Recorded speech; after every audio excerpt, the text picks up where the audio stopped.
कि एक बार मंदिर में एक सेठ सेठानी पहुंचे, पूजा की थाली लेकर के गए हैं। पूजा की थाली के अंदर कुमकुम अक्षत रखा है, पुष्प रखे हुए हैं, फल रखा हुआ है। जैसे ही नगर साहूकार और साहूकारनी पहुंचे मंदिर में, सेठ जी के हाथ से उस थाली को लेकर के पुजारी जी भीतर ले गए और चार भुजानाथ भगवान के मस्तक पर थोड़ा कुमकुम का तिलक किया और पुष्प जो खिला हुआ था भगवान के किरीट के ऊपर, भगवान के मुकुट के ऊपर विराजमान कर दिया और जो फल था वो चरणों में समर्पित कर दिया।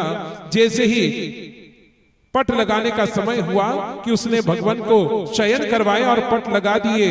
अब पुजारी जी तो अपने कुटिया में चले गए हैं। यहाँ पर पट लगते ही अब भगवान के मस्तक पर जो चढ़ा हुआ पुष्प था, उसने अहंकार के वशीभूत होकर के चरणों में पड़े हुए फल से कहा कि देख फल, तू कहता है कि मेरा स्वाद बड़ा मीठा है, पर देख तू कहाँ है, तू तो भगवान के चरणों में पड़ा हुआ है और मेरे अंदर कोई स्वाद नहीं, पर मैं भगवान के मस्तक पर बैठा हुआ।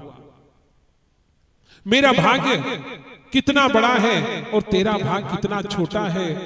वह फल मन मन मुस्कुराने लगा। अब मुस्कुराने लगा तो अहंकार और अधिक बढ़ गया। पुष्प का कहा कुछ बोलते क्यों नहीं? उसने कहा कि गति तो मेरी ही अच्छी होने वाली है, जीवन तो मेरा ही धन्य होने वाला है। क्यों, किस प्रकार से?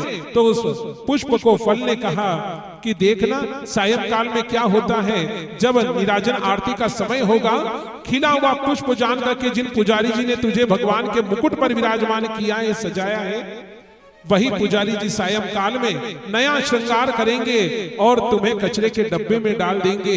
किंतु मैं फल हूं और भगवान की शरणागति मुझे प्राप्त हुई तो मेरा जीवन धन्य होने वाला है कि मेरे छोटे छोटे भाग करके चांदी के प्याले के अंदर मुझे रखा जाएगा और तुलसी पत्र छोड़ करके मेरा भोग परमात्मा को लगाया जाएगा।